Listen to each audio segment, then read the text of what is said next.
أعوذ بالله من الشيطان الرجيم. بسم الله الرحمن الرحيم.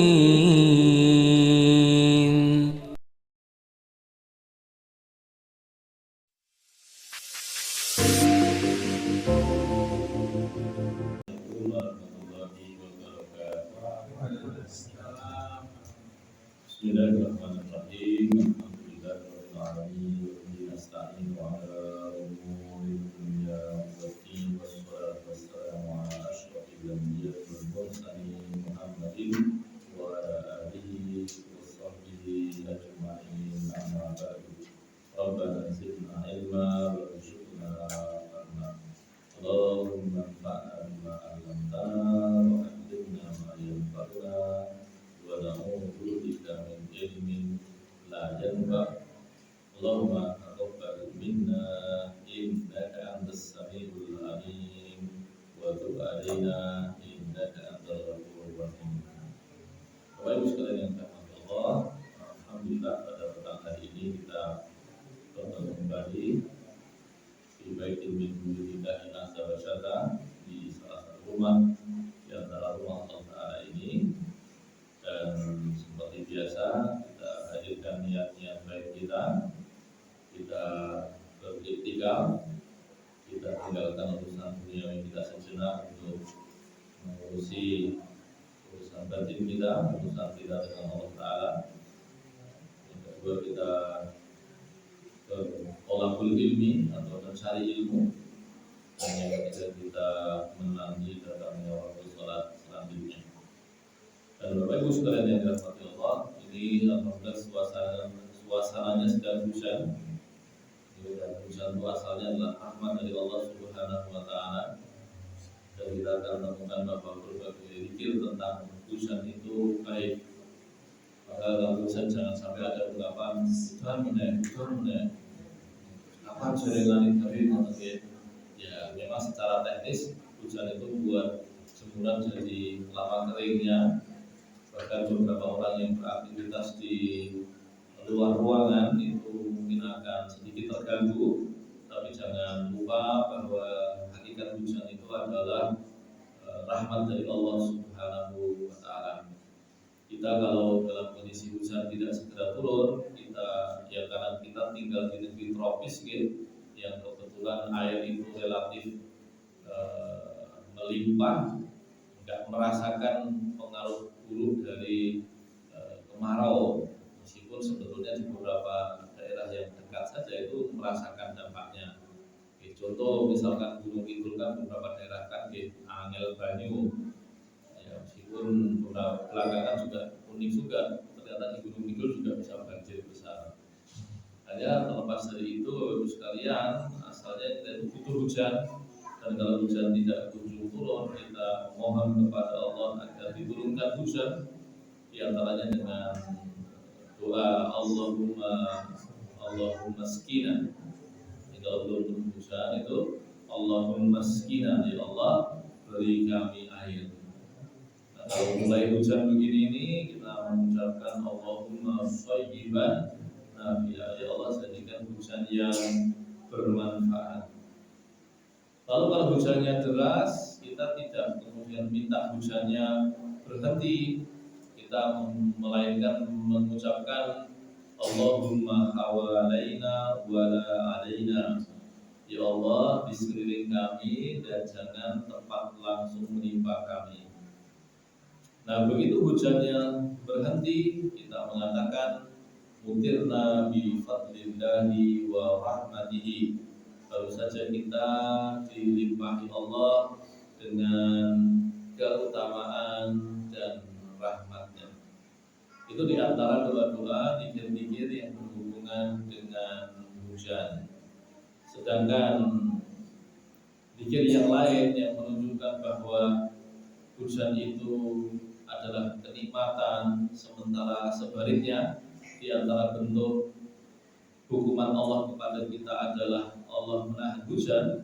Itu bisa kita temukan misalkan di surat Hud dan surat Nuh, yang di situ kita disuruh oleh Allah untuk beristighfar ya, dengan kalimat istaghfiru rabbakum innahu kana ghaffara yursilis samaa 'alaikum midrara wa yumdidkum bi amwalin wa banin wa yaj'al lakum jannatin wa anhara. Perintah doa ini kan sebetulnya perintahnya Nabi Nuh dan Nabi Hud kepada kaumnya yang ngeyel-ngeyel ya. Beliau katakan ya sebagaimana direkam oleh Al-Quran, yaitu minta ampunlah kalian kepada Tuhan kalian. Istaghfiru rabbakum innahu kana ghaffara. Sungguh Allah itu Maha Pengampun. Lalu kemudian apa yang akan terjadi kalau kita mohon ampun sama Allah? Yursilis samaa 'alaikum midrara. Allah akan mengirimkan kepada kalian hujan yang deras. Berarti makna dari doa ini apa? Ya, dosa itu menghalangi turunnya hujan, dan hujan itu adalah tanda bahwa Allah sedang memberikan kebaikan pada kita. Nah, maka hujan itu kita syukuri. Termasuk kalau Nabi Muhammad itu mendapatkan hujan, ya beliau hujan-hujanan. Ya, tapi kalau fisiknya nggak siap dan persepsinya salah, ya jangan hujan-hujanan gitu. Tapi kalau pikirannya itu tahu bahwa hujan itu nikmat, ya hujan-hujanan tidak apa-apa. Tapi yang kadung kita anti hujan-hujanan itu hujanan sendiri malah loroh. Itu tentu tidak. Tapi kalau Nabi Muhammad hujan-hujanan, bahkan sebagian sahabat itu ketika hujan sengaja mengeluarkan sebagian barangnya agar kena air hujan untuk mendapatkan keberkahan dari hujan tersebut. Ya, bahkan termasuk sebagian penyakit itu disembuhkan dengan hujan. Allah memberikan kesembuhan melalui hujan. Jadi apalagi yang berkaitan dengan perdebitan, kalau ada orang kok kena nopo kesambet ya, kena debit ya, atau rasukan begitu, hujan-hujankan saja. Itu termasuk wasilah kesembuhan dari Allah Subhanahu wa Ta'ala. Maka Bapak Ibu sekalian yang dirahmati Allah, ya kalau bertemu dengan hujan begini ini, sekurang-kurangnya kalau kita menghadapi problem, ya misalkan jaringannya orang garing-garing atau kita sedang ada keperluan luar ruangan, ya kita itu agak terganggu dengan hujan, ya minimal kalau tidak bisa bergembira, ya jangan membuat ukoro-ukoro sing menyelisihi apa yang diajarkan oleh Nabi kita Muhammad Sallallahu Alaihi Wasallam. Karena asalnya hujan itu ukorone sing apik-apik. Bahkan ketika hujan itu doa itu dikabulkan Bapak Ibu sekalian, ya, termasuk waktu mustajab untuk berdoa adalah ketika turun hujan, ya, termasuk ketika kehujanan ya. Maka jangan sampai malah dalam kondisi hujan sambat sing macam-macam ya, malah kemudian teman-teman kalau ternyata itu doanya diaminkan oleh malaikat dan dikabulkan Allah padahal ternyata kalimat yang tidak baik. Nah, Bapak Ibu sekalian yang dirahmati Allah, terakhir kita masuk bahasan tentang bagaimana Nabi Muhammad itu di tahun ke-10 Hijriah itu mendapatkan ujian yang bertubi-tubi.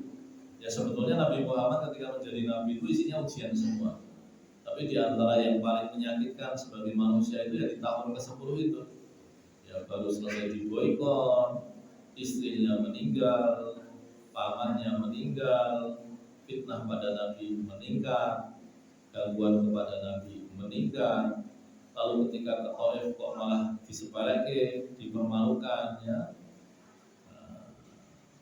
Maka kemudian di antara cara Allah menghibur Nabi Muhammad itu ada beberapa.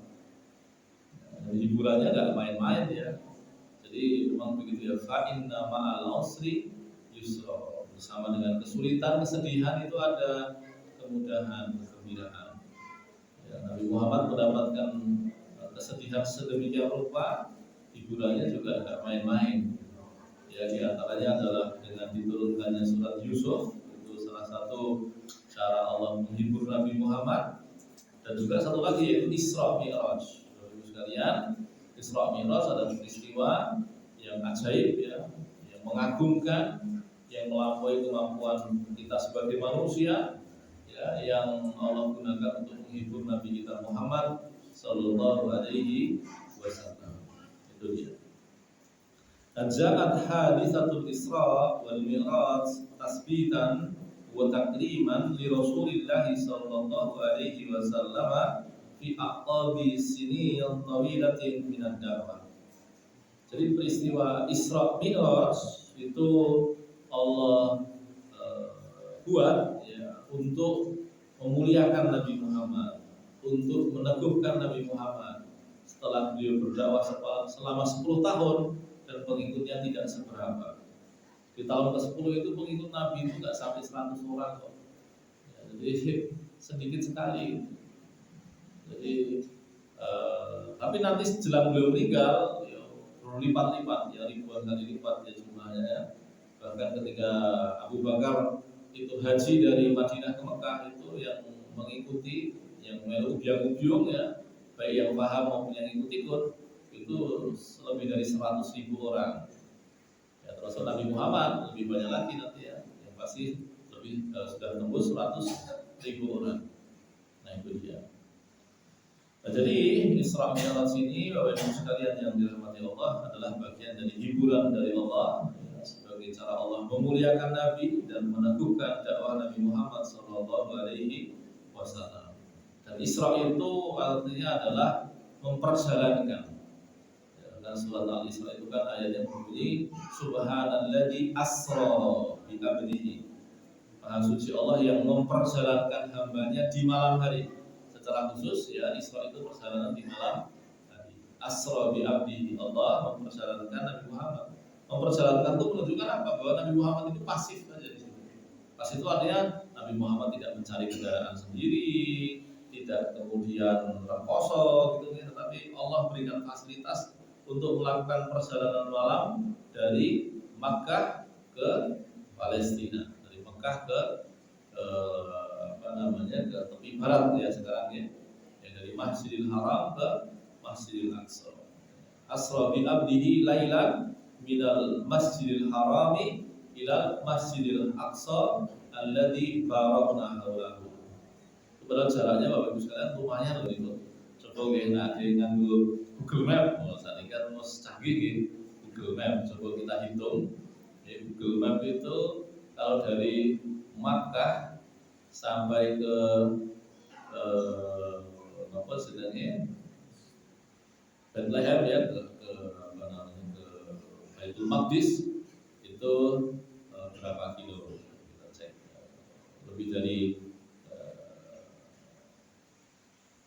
1.000 kilo ya, jauh lah. Aqsa ya.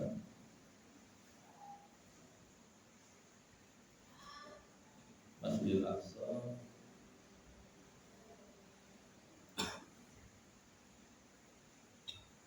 wah ini ya 1.570 ya, 1.500-an 1.500-an tuh nggih Banyuwangi sampai Jakarta boleh tekan Semarang maupun Purwokerto ya. Nah, itu 1.500 kilo. Ini kalau jalannya lancar naik mobil ya itulah jam. Dengan catatan itu dapat jalur yang jembar halus gitu ya. Tapi kalau zaman Nabi dulu kan tentu nggak seperti itu. Nah yang pasti itu jauh Bapak sekalian, tetapi hanya ditempuh dalam beberapa menit saja.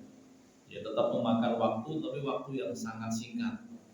Karena total keseluruhan perjalanan Nabi Muhammad itu kan hanya sekitar katakan jam 8 malam ya sampai jam 4 pagi. Ya hanya sekitar 8 jam. Ya 8 jam. 1.500 kilo itu kalau naik bis ya, kalau naik bis ya sama ya. 1.500 kilo naik bis ya 8 jaman lah ya.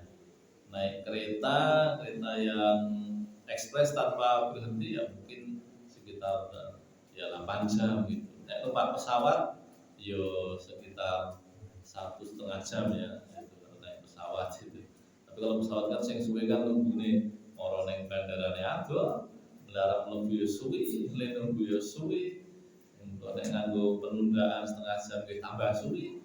Mungkin metu suwi ya baru sampai pusat kota juga lebih lama. Yang pasti Allah izinkan Nabi Muhammad dari Masjidil Haram ke Masjidil Aqsa.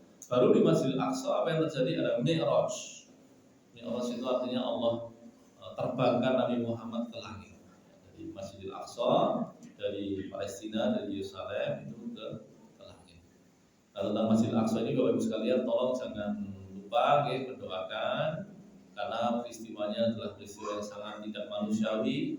Bahkan hari ini yang paling ngamuk itu bukan Muslim, malahan Muslim itu koyo-koyo wis do kesel gitu ya, sudah kayak jelek diperlakukan dolim sama orang-orang non Islam gitu ya. Maka bahkan negara-negara Arab itu malah koyo-koyo meneng bae terhadap orang Palestina. Tapi orang-orang Barat yang mereka itu punya banyak teori-teori yang ideal tentang masyarakat ya, itu merasa frustasi, ya, merasa jujur ya lihat kelakuan orang Israel sih ngomong ngungluh-ngungluh tapi ternyata kelakuannya sangat tidak manusiawi.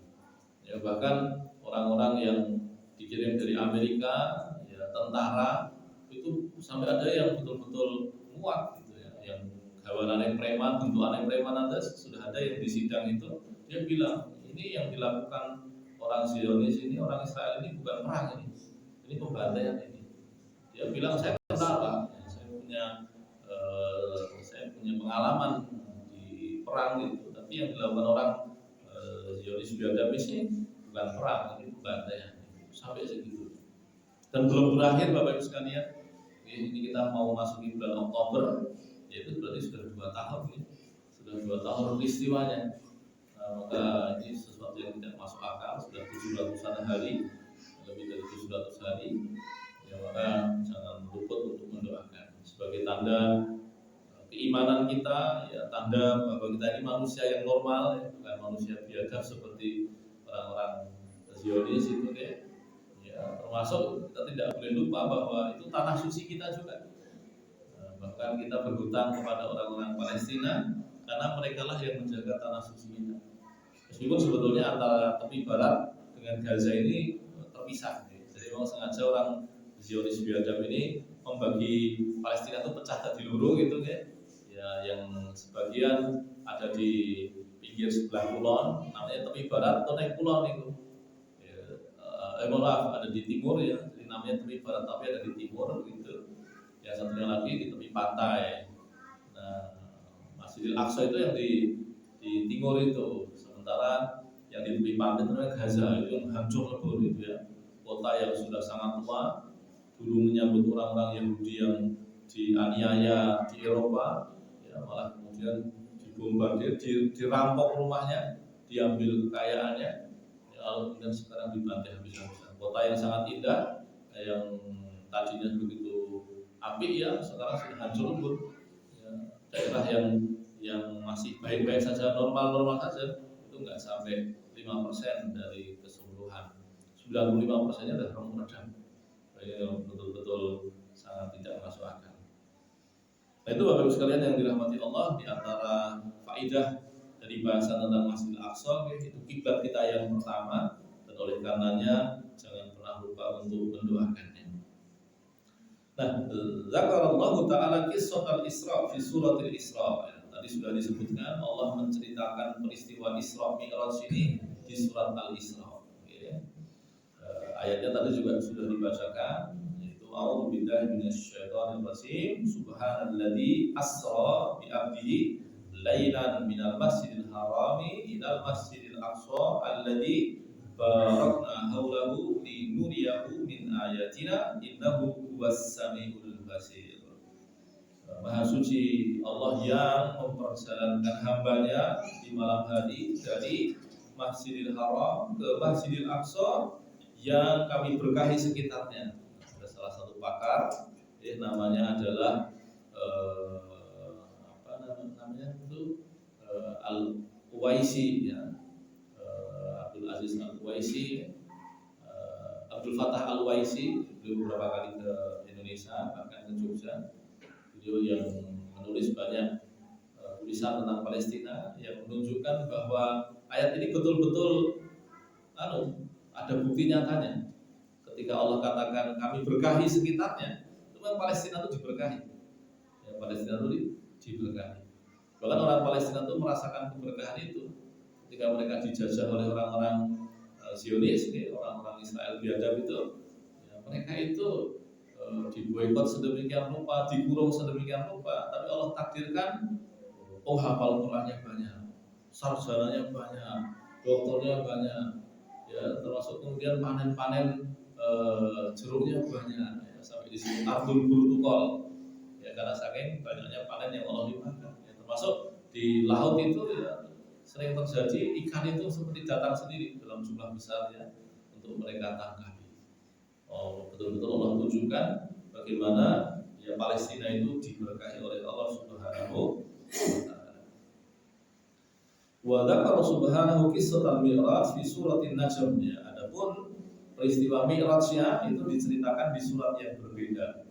Tadi Isra-nya di surat Al-Isra, sementara Mi'rajnya disebutkan di surat yang lain yaitu surat An-Najm. Yaitu ketika Allah katakan afatumaruna ala ma yara wa laqad ra'ahu nazlatan ukhra inda sidratil muntaha indaha jannatul ma'wa in yaksha sidrata ma yaksha ma zaghal basaru wa ma tagha laqad ra'a min ayati rabbih kubra.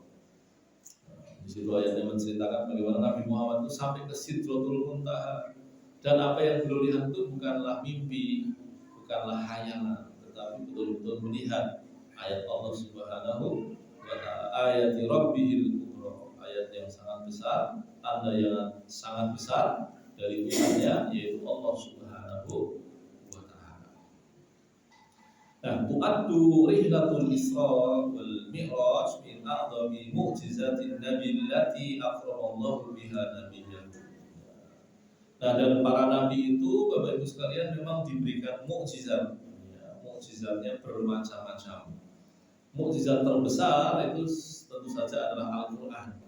Apalagi Al-Quran itu satu-satunya wahyu Allah yang akan dijaga keasliannya, kemurniannya sampai hari kiamat nanti. Itu Quran. Oke, tetapi mukjizat Nabi Muhammad bukan hanya Quran. Allah juga berikan kepada Nabi Muhammad mukjizat yang lain, yaitu peristiwa Isra Mi'raj ini. Ini bagian dari mukjizat yang sangat besar dari Allah untuk Nabi Muhammad sallallahu alaihi wasallam. Qissatuha tamat fi aqalli min lailah, ya, dan peristiwa Isra Mi'raj ini terjadi kurang dari semalam. Bukan ya kalau kita malam harinya itu katakan hari Isya, Isyanya itu jam 7 kurang seperempat, ya, sementara subuhnya itu jam 4 seperempat, ya, berarti pinten jam itu? Ya, 6, 7, 8, 9, 9,5 jam. Gitu ya. Tetapi tapi kan Mekah itu di daerah subtropis, ya. Subtropis itu saking daerah khatulistiwa itu tasih munggah. Ya. Malamnya itu berarti kadang bisa lebih panjang, ya, sedikit lebih panjang, atau malah sedikit lebih pendek. Kalau di tempat kita malam terpanjang itu 9,5 jam, malam terpendek itu 9 jam. Kalau di daerah Mekah ke utara itu malamnya mungkin bisa sampai 10 jam sampai 10,5 jam, sementara terpendeknya bisa jadi cuma 8 jam sampai 8,5 jam. Nah itu ya, nah itu saat itu sebetulnya bisa dihitung Bapak Ibu sekalian pakai ilmu falak, pakai ilmu astronomi ya. Pas Nabi Muhammad Isra Mi'raj itu tahun berapa, bulan apa gitu ya. Dan itu bisa diperkirakan saat itu malamnya itu berapa jam, itu bisa dihitung sebetulnya ya. Nah itu. Nah, dan intinya adalah Nabi Muhammad Isra Mi'raj itu kurang dari semalam. Ya kurang dari semalam. Jadi kalau katakan misalkan wong ini niku 9 jam, ya, mungkin kanjeng Nabi niku ya 10 jam ya. Itu 7 jam 8 jam. Karena setelah Isya. Kejadiannya setelah Isya ya beberapa saat, mungkin sekitar setengah jam sampai 1,5 jam ya, dan selesainya jelang subuh. Bayangkan dari Masjidil Haram ke Masjidil Aqsa dan ke langit ya, kemudian turun lagi lalu kembali ke Masjidil Haram.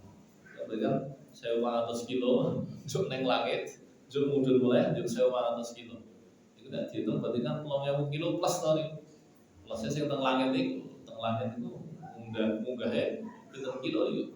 Ya, karena menembus langit yang berlapis-lapis ya sampai ketemu Sidratul Muntaha. Berarti kan saat itu kan berarti kan jaraknya itu jauh sekali. Tapi semuanya itu Allah takdirkan terjadi kurang dari ya, 9 jam. Ya. mungkin 8 jam, 6 jam, 7 jam, 8 jam di antara itu. Nah, Bapak Ibu sekalian yang dirahmati Allah,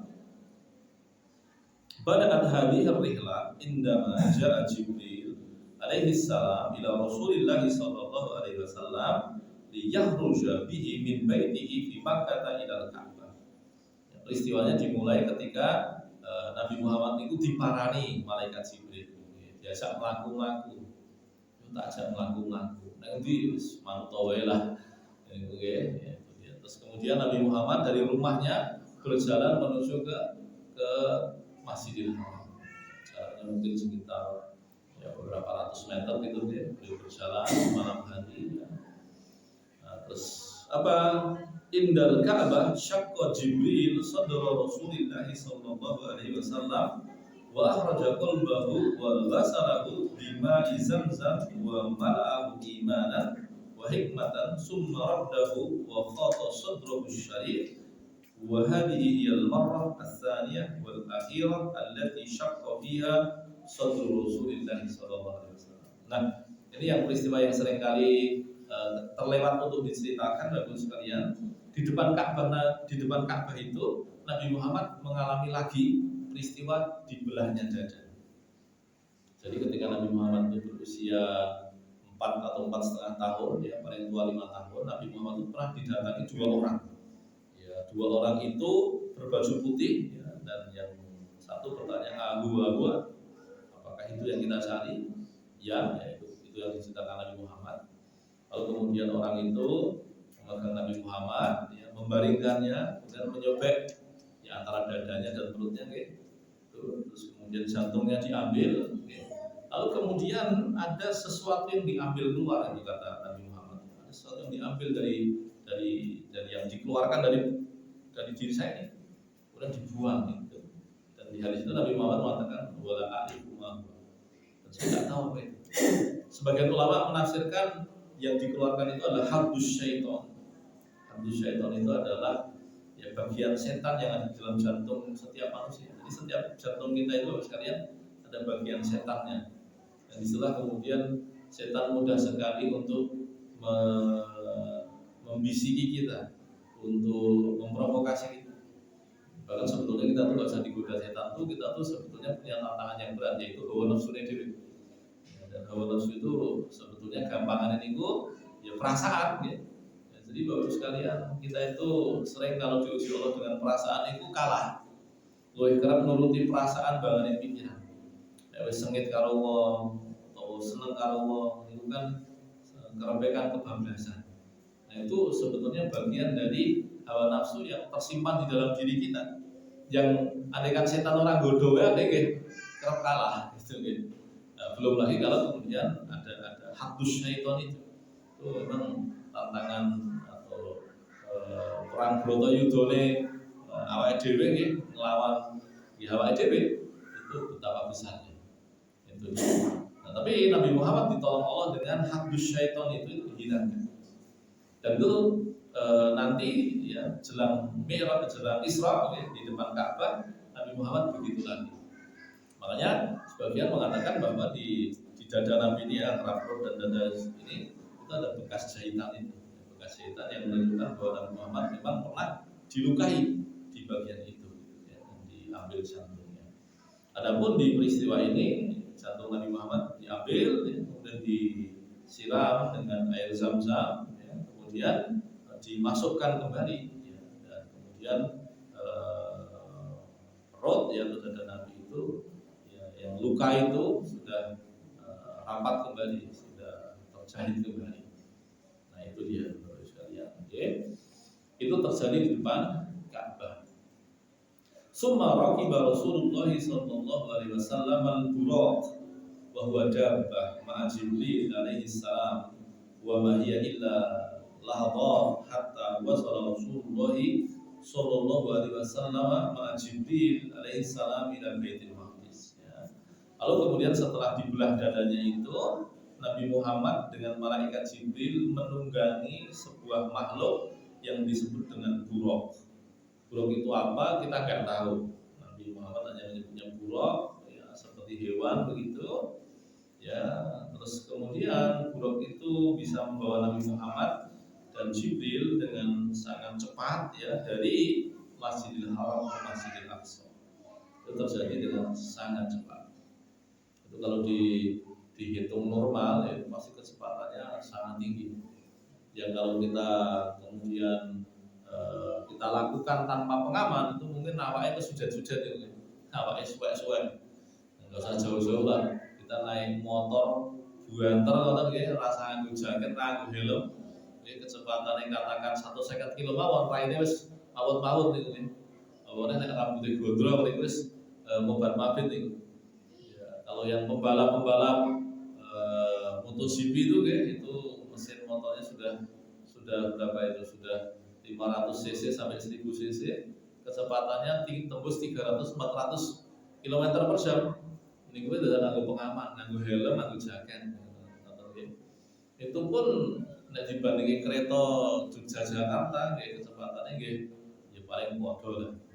Berarti kan kecepatannya Nabi Muhammad lebih cepat lagi, lebih cepat lagi.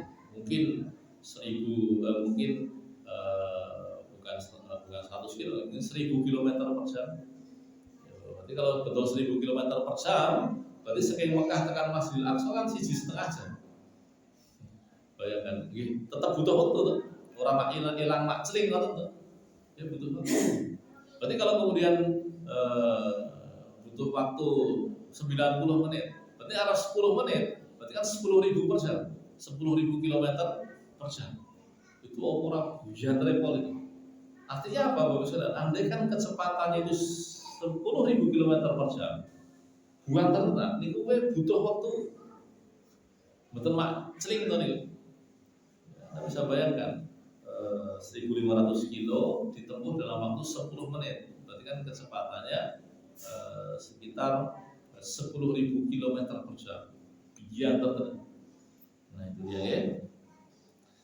Nah, falamma dakhala Rasulullah sallallahu alaihi wasallam Baitul Maqdis ma'a Jibril alaihi salam wajada amran 'aziman ahyallahu lahu jami'al anbiya'i wal mursalin. Lalu mukjizat yang lain yang sangat agung yang terjadi di Baitul Maqdis itu apa? Bapak Ibu sekalian, kalau kita menyebut Baitul Maqdis itu tolong jangan salah paham ya. Baitul Maqdis itu jumbar banget. Sementara yang sering muncul di gambar-gambar itu hanya masjid yang ada di dalam Masjidil Aqsa. Jadi masjid yang kubahnya emas itu namanya Masjid Umar. Kadang disebut dengan Qubbatus Sohra itu tuh cuma bagian kecil dari yang ada di dalam Baitul Maqdis. Karena Baitul Maqdis itu jembar banget. Nah, saking jembare sebelah kono niku wong Yahudi biasane nek salat ngadep ning tembok ratapan. Sing sebelah kono ana bagian sing dadi gereja yang disebut Kanisatul Qiyamah. Jadi jembar banget Bapak Ibu sekalian. Nah, tetapi dalam syariat Islam seluruh bagian itu masuk ke dalam sebutan masjid. Jadi meskipun ada bangunan khusus masjidnya di dalam, tetapi keseluruhan wilayah Masjidil Aqsa itu masuk ke dalam sebutan masjid. Iki kados Masjidil Haram. Masjidil Haram itu kan Ka'bah gede, katakan Ka'bah itu kan ukurannya sak kotak niki nggih, dhuwur ngoten to. Itu Ka'bah di tengah-tengah. Ukurannya dibandingkan Masjidil Haram nggih ming cilik dan Masjidil Haramnya sangat jembar kan ngoten nggih. Nah, jenengan nek sing pun nate haji napa umrah niku ajeng salat teng pundi mawon sing penting teng Masjidil Haram pun klebu Masjidil Haram to. Bahkan nek pembangunan yang terakhir ya yang kami ketahui wis ngidak bagian marmer wae wis klebu Masjidil Haram niku to. Niku dari mlebu bangunan seteng pelatarane ya nek salat sing tekan niku nek katakan mlebu ngoten nggih mlebu niku antarané tembok paling jaba tekan Ka'bah niku le mlaku nggih dhisik lumayan tojo kok lumayan adoh kok katakan tinggi tembok Ka'bah itu teng lapangan apa lapangan karang kok jadi kan tesih adoh niku. Nah Masjidil Aqsa juga begitu Bapak Saudara, dia luas dari pintu masuk sampai ke tengahnya saja itu jaraknya lumayan jauh. Dan Nabi Muhammad ketika sampai di sana apa yang terjadi Bapak Ibu sekalian? Allah bangkitkan para nabi terdahulu. Ya, ini ulama berbeda pendapat apakah dengan jasadnya atau ataukah hanya ruhnya saja, tetapi yang pasti kejadian paling indah di saat itu adalah Nabi Muhammad memimpin sholat para nabi terdahulu tersebut. Berarti berapa nabi? Kalau hitungannya ulama yang tepat ya, berarti sekitar 124.000 nabi yang diimami oleh Nabi Muhammad Shallallahu Alaihi Wasallam. Sehingga di sini kita paham bahwa sholat itu adalah ibadah yang sangat agung, ibadah yang sangat agung. Ya kalau kita jamaah ya, nah iso ya suwi-suwi, henteng-hentengan mawon lah, sing diwaca ya setengah halaman sak halaman. Tapi nek dewe-dewe, nek saged niku nek ngadeg rada suwi. Nek apalan Qur'ane mesara dokeh, nggih nek iso niku le maca niku didawak-dawake. Nek apalane sethithik, nggih paling ora sing dihafal niku dibaleni kabeh. Misal dari surat Al-Kafirun sampai An-Nas. Itu ada 6 surat nggih. Al-Kafirun, dan niku Idza Jaa, Al-Lahab, Ikhlas, Falaq, An-Nas, 6 surat. Nek umpamane pengen mahram meleh nggih, padahal le hafal ping 6 surat nggih, 6 surat itu dibulan-baleni dalam satu rakaat. Nabi Muhammad Bapak Ibu sekalian pernah sholat sangat panjang, itu hanya ngulang 1 ayat. Dalam riwayat dikatakan ayatnya berbunyi in tu'adzibhum fa innahum ibaduka wa in taghfir lahum fa innaka antal azizul hakim. Ayat niku tok di bulan-bulan ini sewengi. Jadi Bapak Ibu sekalian yang dirahmati Allah, sholat ini adalah perkara agung. Oke, tapi kalau kita jamaah dengan masyarakat umum begini, nggih nek iso aja dawa-dawa, senajan keperluan wong iku beda-beda. Tapi nek traweh dan kemudian disepakati, bahkan kalau perlu di tempat khusus, niku nggih saged mawon. Kemudian traweh niku sewengi. Beberapa masjid di Jogja ya selama 2-3 tahun terakhir sudah ada yang berani sholat tarawih semalaman. Paling murah malam 17. Ya enten sing tarawih niku saking jam 09.00 dari jam 9 malam sampai jam 3 pagi. Bahwa jos niku malam. Karena memang sholat itu asalnya perkara yang agung. Itu dia. Terus dakhala Rasulullah sallallahu alaihi wasallam ma Jibril Baitul Maqdis fa uqimatis shalah. Faqaddama Jibril Rasulullah sallallahu alaihi wasallam liyakuna imaman fi sholati bi jami'il anbiya'i wal mursalin. Di poin selanjutnya dikatakan Nabi Muhammad niku lagi imami sholat saking jerone Masjidil Aqsa. Masjidil Aqsa terus wa hadhihi wallahi a'dhamu sholatin waqa'at fit tarikh. Dan ulama mengatakan bahwa ini adalah sholat yang paling agung, yang paling akbar, yang paling megah ya, yang pernah terjadi dalam sejarah umat manusia, yaitu ketika Nabi Muhammad SAW mengimami para nabi terdahulu. Ya, yang tadi ulama beda pendapat, apakah ruhnya saja ataukah ruh beserta jasadnya. Mungkin nggak beserta jasadnya bagi Allah, mungkin saja. Itu sesuatu yang sangat mudah bagi Allah Subhanahu Wa Taala untuk memberikan jasad kepada para nabi yang dibangkitkan sejenak tersebut. Itu sesuatu yang mudah bagi Allah Subhanahu Wa Taala. Jadi dalam akidah kita ini Bapak Ibu sekalian, perkara-perkara yang ajaib itu mudah diterima gitu. Tetapi kita orang tidak kemudian mikirnya itu serba-serba klenik gitu ya. Yang kita percaya itu ya memang ada dalilnya. Yang tidak ada dalilnya ya kita anggap sepele saja. Yang tidak perlu kita seriusi.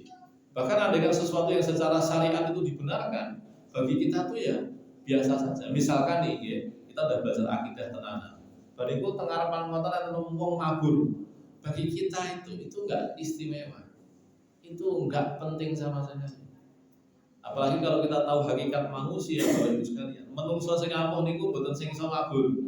Tapi nek ana wong kok atine resik, omongane bener, lelakone jejeg, marang kedoliman kok kendel.